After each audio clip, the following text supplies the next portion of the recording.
Hello friends, monitor academy में आपका स्वागत है। आज के इस वीडियो में हम पढ़ने वाले हैं हीमोग्लोबिन डिजीज़। तो हीमोग्लोबिन से रिलेटेड जितने भी डिजीजेज हैं आज उसके बारे में हम डिस्कस करने वाले हैं। सो वीडियो को एंड तक देखिएगा फ्रेंड्स। अगर आपको इसके रिगार्डिंग कोई भी क्वेश्चन हो तो आप कमेंट बॉक्स में लिखकर पूछ सकते हैं। So sickle cell disease and sickle cell treat.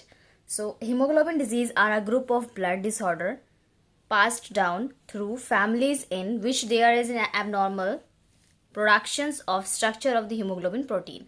So friends, basically क्या होता है, जो हीमोग्लोबिन डिजीज होती है ये ग्रुप ऑफ ब्लड डिसऑर्डर है जिसके अंदर क्या होता है कि अगर जो फैमिली के थ्रू, जैसे क्या होता है मदर टू बेबी, जब ब्लड जिसका रिलेशन होता है उसमें क्या होता है कुछ हीमोग्लोबिन डिसऑर्डर्स हो जाते हैं, उनकी प्रोटीन्स में कुछ डिसऑर्डर्स हो जाते हैं जिसकी वजह से क्या होता है उनके स्ट्रक्चर में चेंजेस आ जाती है।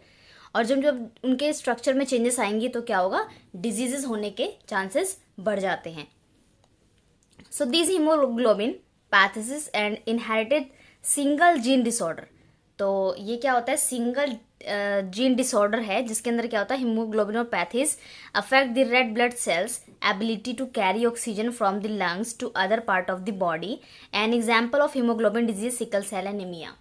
अब इस केस में क्या होगा फ्रेंड्स, जो हीमोग्लोबिनोपैथी है उस किसी केस में क्या होता है, जो ऑक्सीजन सप्लाई होता है हीमोग्लोबिन के थ्रू, क्योंकि क्या करता है हीमोग्लोबिन ऑक्सीजन को बाइंड करके रखता है, तो जो कैपेसिटी होती है बाइंड करने की वो क्या होती है डिसऑर्डर। अगर बॉडी में कोई डिसऑर्डर है तो उस केस में क्या होता है वो बाइंडिंग कैपेसिटी खत्म हो जाती है, तो जिसकी वजह से क्या होता है बॉडी में और भी इन्फेक्शंस होने के चांसेस बढ़ जाते हैं। तो इस केस में क्या होता है सिकल सेल एनीमिया होता है, जिसमें क्या होता है ऑक्सीजन जो लंग्स जो अदर पार्ट्स में जो ऑक्सीजन है वो नहीं जा पाता, जिसकी वजह से क्या होता है हीमोग्लोबिन डिजीज होने के चांसेस होते हैं। तो इसमें से एक हमारा डिजीज है sickle cell anaemia. Sickle cell anaemia की वीडियो फ्रेंड्स बन चुकी है। अगर आपको सिकल सेल एनीमिया की वीडियोस देखनी है तो आप सर्च करके देख सकते हैं, हमारी वीडियो बनी हुई है, आप उस वीडियो में देख सकते हैं। तो मून शेप की जो आरबीसीज बन जाती हैं that is called sickle cell anaemia, ठीक है, सिकल शेप की हो जाती है जो हमारी आरबीसी होती है। There are over 600 haemoglobin disease that have been medically defined by the American College of Medical Genetics. और फ्रेंड्स जो यहाँ पर तो मैं जो आपको बता रही हूँ ये हमारी रेफरेंस रेंज है, जो 600 हीमोग्लोबिन डिजीजेस हैं बेसिकली देखा गया है अमेरिकन कॉलेज के अंदर, जो मेडिकल जेनेटिक्स कॉलेज है वहाँ पर 600 ओनली 600 क्या है हीमोग्लोबिन डिजीजेस को देखा गया है, डिफाइन किया गया है। सो हीमोग्लोबिन हमारे जो ब्लड से रिलेटेड है, ऐसे काफ़ी सारे टेस्ट हैं जो मतलब काफ़ी सारे ऐसे डिजीजेज होती हैं जो ब्लड से रिलेटेड होती हैं, मतलब ऑलमोस्ट जितनी भी डिजीजेज हैं ऑलमोस्ट ब्लड से रिलेटेड होती हैं। तो क्या होता है कि इस केस में हमको डिफाइन करना होता है कि कौन सी डिजीज है, किस तरीके की है, ठीक है, उसको किस तरह से ट्रीटमेंट किया जाता है। So the haemoglobinopathy surveillance resistance report the following disease. अब हीमोग्लोबिनोपैथी में काफ़ी सारे जैसे टेस्ट है जो इंक्लूड है, सर्वेलेंस के थ्रू पता चला था कि काफ़ी सारे ऐसे टेस्ट इसके अंदर इंक्लूड हैं। तो फ्रेंड्स यहाँ पर आप टेस्ट की लिस्ट देख सकते हो। तो सबसे पहला है हमारा हीमोग्लोबिन सिकल सेल एनीमिया है, haemoglobin sickle cell C disease है, हीमोग्लोबिन बीटा प्लस थैलासीमिया है and haemoglobin C beta plus thalassaemia and haemoglobin C disease. तो आप इस तरीके के काफ़ी सारे डिजीजेस देख सकते हैं। सो जो हमारा सिकल सेल एनीमिया है फ्रेंड्स, ये मोस्ट कॉमन हीमोग्लोबिन डिजीज है। नॉर्मल जो जैसे कि बहुत ही कॉमन हम बोल सकते हैं, हमारा सिकल सेल एनीमिया बहुत ही कॉमन डिजीज है हीमोग्लोबिन डिजीज के अंदर।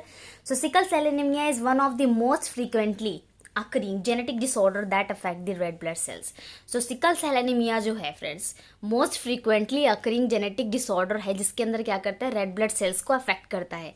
ये एक जेनेटिक डिसऑर्डर है जो क्या करता है हमारे आरबीसीज पे अफेक्ट करता है, ठीक है। तो sickle cell anaemia mostly affect people of African descent of the diseases can also affect people of Arabic and Indian or the Mediterranean and descent। तो फ्रेंड्स क्या है जो बेसिकली अफ्रीकन डिसेंट जहाँ पर अफ्रीका होते हैं या फिर इंडियंस, काफ़ी लोगों को sickle cell anaemia mostly affect करता है पीपल्स को, ठीक है।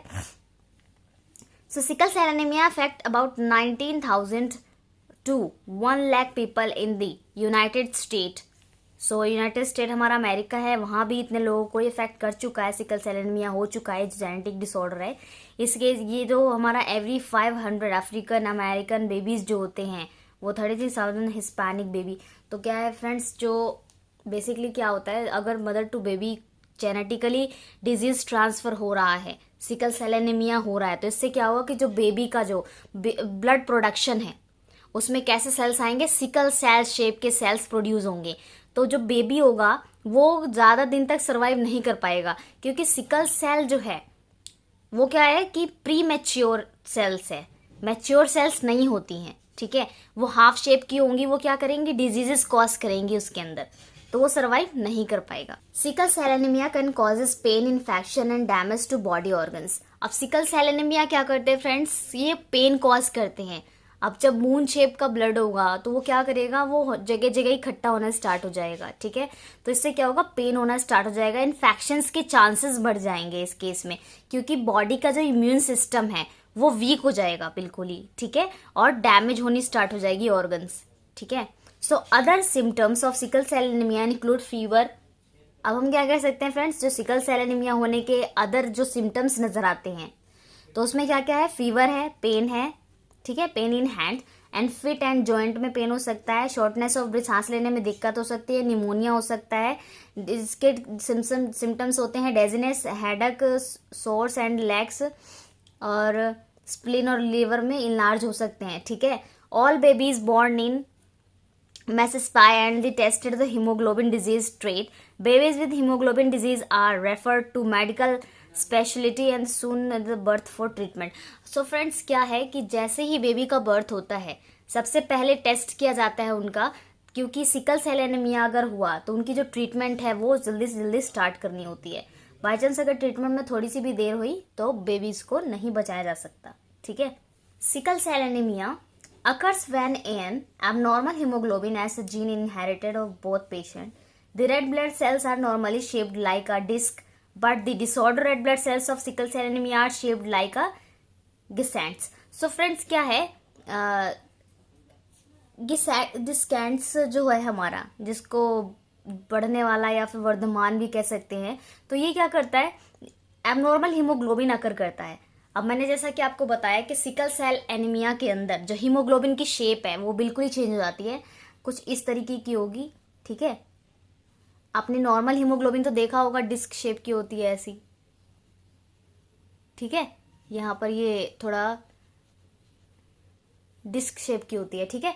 तो नॉर्मल हीमोग्लोबिन और सिकल सेल जो होती है हीमोग्लोबिन, दोनों में बहुत फर्क है, ठीक है। सो इस केस में क्या होता है, जेनेटिक डिसऑर्डर होता है, मोर जो पीपल होंगे, पेरेंट्स होंगे, बोथ पेरेंट्स क्या होंगे, इनहेरिटेड होंगे, ठीक है, इनहेरिटेड होंगे, तो उस केस में क्या होगा, चांसेस और बढ़ जाएंगे, ठीक है। So hemoglobin SC disease, sickle cell disease, ठीक, occur when an abnormal hemoglobin as gene inherited the parents of the hemoglobin C gene inherited from the other patient. तो यहाँ पर क्या है, ये डिसऑर्डर जो होता है ये एबनॉर्मल हीमोग्लोबिन से होता है, एस जीन इनहेरिटेड है फ्रॉम वन पेरेंट्स, ठीक है, और जो सी जीन है वो इनहेरिटेड है अदर पेरेंट्स, ठीक है friends. Penicillin in sickle cell disease, quick fact for patient. तो पेनिसिलिन क्या है सिकल सेल डिजीज के अंदर, इसमें क्या कहते हैं, क्विक फैक्ट ऑफ पेशेंट क्या है, infection is the leading causes of death in young children with sickle cell anaemia. अगर इन्फेक्शन हुआ है किसी यंग चिल्ड्रन को, सिकल सेल एनीमिया हुआ है, तो उस केस में क्या होता है, डेथ कॉज होने के चांसेस और भी बढ़ जाते हैं। क्योंकि क्या होता है फ्रेंड्स, जो आरबीसी प्रोडक्शन है, जब हम यंग होते हैं तो क्या होता है, जब बेबी होता है तो उस केस में क्या होता है कि जो बोन मैरो होता है उसमें आरबीसी की प्रोडक्शन काफी ज्यादा होती है, ठीक है। जैसे ही बड़े बड़े हो जाते हैं हम, आरबीसी की प्रोडक्शन कम होने जाती है, जैसे बॉडी को नीड होती है उसी अकॉर्डिंग क्या होता है, आरबीसीज बनते हैं हमारे बोन मैरो के अंदर, ठीक है। अगर इमेच्योर सेल्स बन रही हैं हमारी बॉडी के अंदर तो उसको रोकना पॉसिबल नहीं है। तो इससे क्या होता है, जो यंग चिल्ड्रंस होते हैं जिनके अंदर क्या होता है, इमेच्योर सेल्स बननी स्टार्ट हो जाती है, तो ये क्या करता है, इन्फेक्शन, क्योंकि इम्यून सिस्टम वीक होता जा रहा है उनका, इससे इन्फेक्शन के चांसेस बढ़ जाएंगे। और भी अदर बैक्टीरिया वायरसेस है जो बॉडी को अफेक्ट करना स्टार्ट कर देगा, उनके ऑर्गन्स पे अटैक करना स्टार्ट कर देगा, जिसकी वजह से वो और भी वीक हो जाएंगे और डेथ भी कॉज हो सकता है। So penicillin should be started by 2 to 3 months of the age of the stop by your children health care provider, usually by 5 years of age. So basically penicillin जो होता है वो कब स्टार्ट करते हैं, 2 to 3 months ऑफ एज और stop to your children of the health care provider, ठीक है, हेल्थ केयर प्रोवाइडर के स्टॉप करने के 3 से 4 month बाद, usually by 5 years of age, 5 years of age में हम उसको स्टार्ट कर देते हैं। So taking penicillin by mouth twice daily can gently decrease the risk of infection. सो क्या है जो पेनिसिलिन दे रहे हैं हम, ठीक है, वो क्या कर रहे हैं, इन्फेक्शन के रेट को कम करने के लिए, बॉडी में इन्फेक्शन को कम करने के लिए हम उसको दे रहे हैं। Liquid penicillin is often easier to give young children but is also available in a tablet form। अब लिक्विड पेनिसिलिन क्या है, बहुत ही इजी तरीका होता है यंग चिल्ड्रंस को देने का, बट ये क्या होता है, टैबलेट फॉर्म में ही अवेलेबल है। So liquid penicillin must be stored in the refrigerator and should not be kept any longer than the 2 week. So जो लिक्विड पेनिसिलिन है उसको हम रेफ्रिजरेटर में स्टोर करके रखना होता है फ्रेंड्स, और ये क्या होता है कि बहुत ही लंबे समय तक, 2 वीक से ज्यादा लंबे समय तक हम इसे नहीं रख सकते। सो liquid penicillin should B measured using a dosing syringe. Give your nurse and pharmacist. Do not use a kitchen teaspoon and because it is not accurate। अब जो पेनिसिलिन बेसिकली हम लिक्विड यूज कर रहे हैं उसको हमें डोज के according syringe पे लेकर मेजर करना होता है, और ये सिर्फ फार्मासिस्ट या नर्स ही कर सकती है, ठीक है।